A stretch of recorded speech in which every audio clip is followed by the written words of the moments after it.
Hi hello నమస్తే welcome back to our smart funny channel. నేను మీ ఫనీ బాబుసిటీ మరోసారి కొత్త మంచి వీడియోతో మీ ముందుకు వచ్చేసా.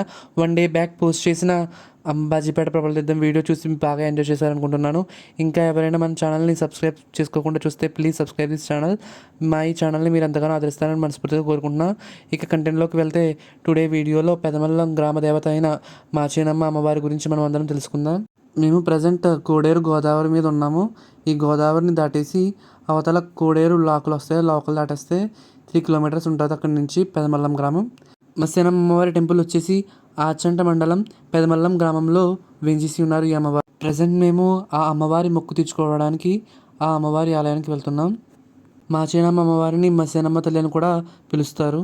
ఆ అమ్మవారు చాలా మహిమగల అమ్మవారిని ప్రసిద్ధి మా ఉభయ గోదావరి జిల్లాలో.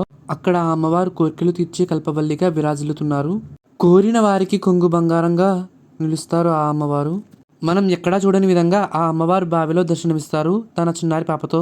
మరో విశేషం ఏమిటంటే అమ్మవారు శిరస్సు మాత్రమే దర్శనమిస్తాయి మన అందరికీ.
ఆ మత్స్యనమ్మ అమ్మవారి శిరస్సు మాత్రమే దర్శనమివ్వడానికి సంబంధించిన కథ ప్రాచుర్యంలో ఉంది. ఆ కథ ఏంటో ఇప్పుడు తెలుసుకుందాం. శ్రీ మత్స్యనమ్మ అమ్మవారు అని పిలువబడే శ్రీ మాచేనమ్మ అమ్మవారు పెదమల్లం గ్రామం ఆడపడుచు. ఆ అమ్మవారు ఆ గ్రామంలో వెలిసి 400 సంవత్సరాలు అయ్యినది. అమ్మవారు చిన్నతనం నుండి లక్ష్మీదేవి భక్తురాలు. ఈమె మనసులో ఏమి అనుకుంటే అవి జరిగేవి. ఈమెకు యుక్త వయసు రాగానే వివాహం జరిగింది. శ్రీ మాచేనమ్మ అమ్మవారి యొక్క భర్త ఒక ఆశ్రమంలో గురువుగారి వద్ద శిష్యునిగా శిష్యరికం చేసేవారు. ఆ గురువుగారు కాశీక్షేత్ర దర్శనార్థమై తన శిష్యులను వెంటబెట్టుకుని వెళ్ళటకు నిశ్చయించుకున్నారు. శిష్యులలో ఒకరైన అమ్మవారి భర్త భార్యతో చెప్పి కాశీ వెళ్ళటకు బయలుదేరారు. అప్పటికే అమ్మవారు 1 నెల గర్భిణి. భర్తకు చెప్పలేదు. సుమారుగా 2 సంవత్సరముల తర్వాత భర్త కాశీ నుండి తిరిగి ఇంటికి చేరుకున్నారు. భర్త తిరిగి వచ్చే సమయానికి ఆమె ఒడిలో చిన్నారి పాప కలదు. ఆ చిన్నారి పాపని చూసి ఎవరు అని భార్యను ప్రశ్నించగా ఆమె చెప్పని మాటలు నమ్మక ఆమెను అనుమానించి ఆమెను అత్తవారింటి నుండి పుట్టిల్లు అయిన పెదమల్లం గ్రామంలో దించుటకు గోదావరి నది దాటి మరొక గ్రామ పొలిమేరలకు చేరుకున్నారు. ఆ పొలిమేరలో కూడా మరొకసారి ఆ చిన్నారి పాప ఎలా పుట్టిందని అడిగాను. ఆమెను తన భర్త అనుమానిస్తున్నాడని ఆ అమ్మవారు భర్త మనసు గ్రహించి భర్తను ముందు నడవమని చెప్పి ఆ పాపను ఎత్తుకుని పక్కనే పొదలలో చాటునకు వెళ్ళి ఆమె చిన్నతనం నుండి పరమదైవంగా కొలిచిన శ్రీ లక్ష్మీదేవి అమ్మవారిని, హే తల్లి మహాలక్ష్మి, లోకపావని, జగజ్జనని, నేను ఏ పాపము ఎరుగని స్త్రీను. నా భర్త నన్ను అనుమానిస్తున్నాడు. నాకు ఏ పాపము అంటని పరమ పవిత్రాలను అయితే త్రేతాయుగములో నీవు ధరించిన అవతారం అయిన సీతాదేవిని నీ తల్లి అయిన భూదేవి తన గర్భంలో ఎలా దాచుకున్నదో అలాగే నన్ను కూడా పంచభూతముల సాక్షిగా భూదేవి యందు ఐక్యం చేసుకోవలసినదిగా అని ప్రార్థించింది. ఆ ప్రార్థన విన్న భూదేవి చలించి ఆమె ఉన్న చోట దారి ఇవ్వగా ఆ చిన్నారి పాపతో ఆమె భూమాత యందు ఐక్యమవుతూ ఉండగా ఎంతకు తన భార్య రావట్లేదని వెనక్కి తిరిగి చూడగా ఆ అమ్మవారు పాపతో కలిసి శిరస్సు వరకు భూగర్భం యందు కనిపించారు. దిగిపోతూ ఉన్న ఆ ఇద్దరిని ఎలా రక్షించాలో తెలియక భార్య జుట్టు పట్టుకుని పైకి లాగగా అతని చేతిలోకి జుట్టు వచ్చి ఆ చిన్నారి పాప శిరస్సులు ప్రతిమలుగా మారిపోయాయి. ఏమి చేయాలో తెలియక భయంతో ఆ జుట్టు ప్రక్కకు విసిరేసి వెళ్ళిపోయాడు. ఆ జుట్టు విసిరేసిన ప్రదేశంలో కొన్ని వృక్షములు మొలిచాయి. ఆ చెట్లను పేరులేని వృక్షములుగా ప్రసిద్ధి చెందాయి. కాలక్రమేణా అమ్మవారు గ్రామస్తుల కళలో కనిపించి గ్రామ పొలంలో నేను మీ గ్రామదేవతగా ఉన్నాను. శ్రీ మాచినమ్మ అమ్మవారు అనే నామధేయంతో మిమ్మల్ని ఎల్లవేళలా కంటికి రెప్పలా కాపాడుతూ ఉంటాను అని చెప్పగా ఆ మాటలు విని కొన్నేళ్లకు గ్రామస్తులు వెళ్ళి చూడగా ఆ అమ్మవారి దివ్య సంభూతాన్ని సాక్షాత్కరించాయి. ఆ అమ్మవారిని గ్రామదేవతగా కొలవడం ప్రారంభించినప్పటి నుంచి ఆ గ్రామమంతా పాడి పంటలతో పశు సంపదలతో సస్యశ్యామలం అయింది. మత్స్యనామ అమ్మవారు ఉండడం వల్లే పెనుమల్లం గ్రామం దేనికి లోటు లేకుండా ఉన్నదని భావిస్తారు. శ్రీ మత్స్యనామ అమ్మవారిని కొరికలు తీర్చే కల్పవల్లిగా మహామహిమాన్వితమైన అమ్మవారిగా భావిస్తారు. గ్రామస్తులు ఈ అమ్మవారిని కొనుగోలు నుంచి ఊరిలోకి తీసుకుని వెళ్ళటకు నిశ్చయించుకుని వచ్చి ఆ అమ్మవారి విగ్రహం వెలుగు తీయుటకు మట్టి ఎంత మట్టి తీసినా అమ్మవారి శిరస్సుల వరకే కనిపించసాగాయి. ఆ అమ్మవారిని అజ్ఞానకారం అప్పుడే ఆ ప్రదేశం నుండి ఉంచసాగారు. కొంతకాలానికి గ్రామప్రజలు గుడి కట్టుటకు ప్రయత్నం చేయగా అమ్మవారి నిత్యం నాపై ఎండ వాన పడే విధంగా గుడి నిర్మాణం చేయమని దానిపై తాటాకు పాక వేయమని ఆజ్ఞాపించారు.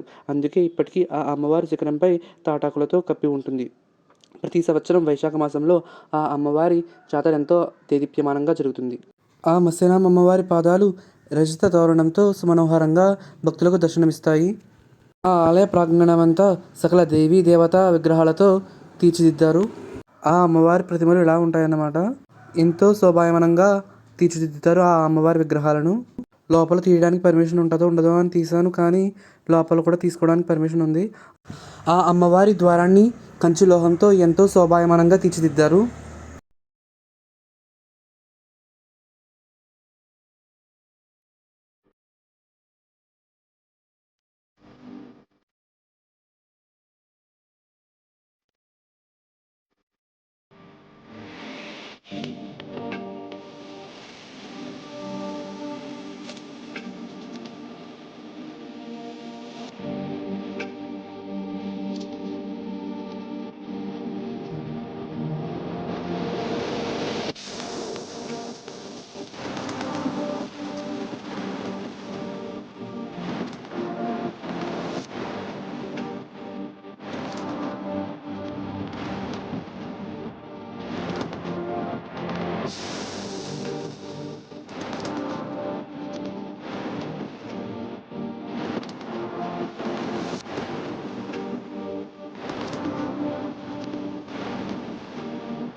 ఆ అమ్మవారి స్థల పురాణంలో భర్త లాగిన జుట్టు విసిరేసిన ప్రదేశం ఇదే. ఆ విసిరేసిన ప్రదేశంలోనే ఇంత పెద్ద వృక్షాలు మొలిచాయి. వీటినే పేరులేని చెట్లని పిలుస్తారు. కాలక్రమేణా ఆ చెట్లే పేరులేని చెట్లుగా ప్రసిద్ధి చెందాయి. ఆ అమ్మవారి యథార్థ సంఘటనకు ఆ చెట్లే నిదర్శనం. ఇలా ఫ్యామిలీ అంతా కలిసి వచ్చి ఇక్కడ అమ్మవారిని దర్శించుకుని తర్వాత మొక్కులు తీర్చుకున్నాక వాటిని వండి అమ్మవారికి నైవేద్యంగా సమర్పించిన తర్వాత వాటిని వీళ్ళ ప్రసాదంగా స్వీకరిస్తారన్నమాట. ఇది ఎంజాయింగ్ స్పాట్ కూడా అన్నమాట. ఈ ఆలయం చాలా బాగుంటుంది. మన గోదావరి జిల్లాలో ఇలాంటి అమ్మవారి ప్రదేశాలు చాలా ఉన్నాయి. ఒకటి గుండెపల్లి సత్తమ్మ తల్లి, ఇంకోటి ఏమో మెండుపాలెం పెద్దింట్లమ్మ తల్లికి కూడా ఇలాగే జరుగుతుంది అనమాట. మన రాష్ట్రంలో పలు చోట్ల నుంచి భక్తులు వచ్చి అమ్మవారి మొక్కులు తీర్చుకుంటారు. ప్రతి సంవత్సరం అంతా జరుగుతుంది ఇక్కడ మొక్కులు తీర్చుకోవడానికి.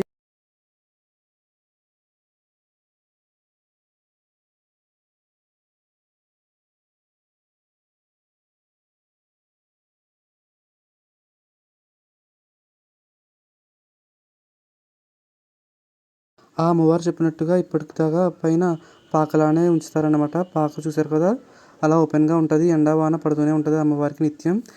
ఈ అమ్మవారు ప్రాంగణం అంతా సకల దేవతా విగ్రహాలు అన్నాను కదా, నవదుర్గల విగ్రహాలతో అలంకరించారు. శివసేన అమ్మవారి ఆలయం వశిష్ఠ నదిని ఆనుకుని ఉన్నదన్నమాట. గోదావరిని ఇప్పుడు చూసినా ఎంతో అందంగా ఉంటుంది కదా ఫ్రెండ్స్. ఇప్పుడు మీకు ఆ గోదావరిని చూపిస్తా, వశిష్ఠ గోదావరిని. ఇదే వశిష్ఠ గోదావరి. ఇది దాటితే ఎర్రంశెట్టివారి పాలెం లంకలు వస్తాయన్నమాట. ఇక్కడ నావా ఫెసిలిటీ ఉంది, పడవ దాటాలి ఇక్కడి నుంచి అక్కడికి. మేము వచ్చిన రూట్ వేరు. ఇవన్నీ దేవతా వృక్షాలు అన్నమాట. దీన్ని మేడు చెట్టు అంటారు. ఇంకోటి ఏమో రావి చెట్టు ఉంది ఇక్కడే. ఇంకోటి మారేడు చెట్టు కూడా ఇక్కడ వేశారు. ఇవన్నీ దేవతా వృక్షాలని అంటారు. మన హిందూ సంప్రదాయాల్లో చేసే యజ్ఞ యాగాదులలో దీనిని బాగా యూజ్ చేస్తారన్నమాట, ఈ దేవతా వృక్షాలని. ఇంకో చెప్పాను కదా, పేరులేని చెట్టుగా ప్రసిద్ధి చెందిన చెట్టు ఇదే అన్నమాట.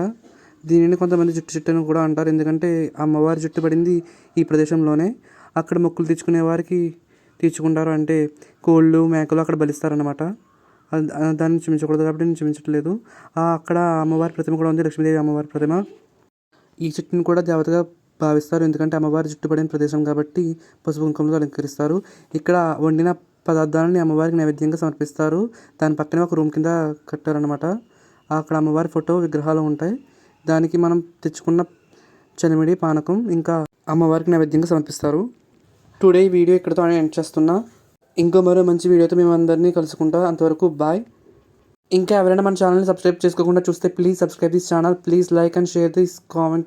మ్యూజిక్ యాడ్ చేస్తున్నా, స్కిప్ చేయకుండా లాస్ట్ వరకు ఈ వీడియో చూసి ఎంజాయ్ చేయండి. మా ఫ్యామిలీ ఫొటోస్ కూడా ఉంటాయి లాస్ట్లో. ఇంకో మరో మంచి వీడియోతో మిమ్మల్ని అందరినీ మళ్ళీ కలుసుకుంటా. అంతవరకు బాయ్. See you, Tata.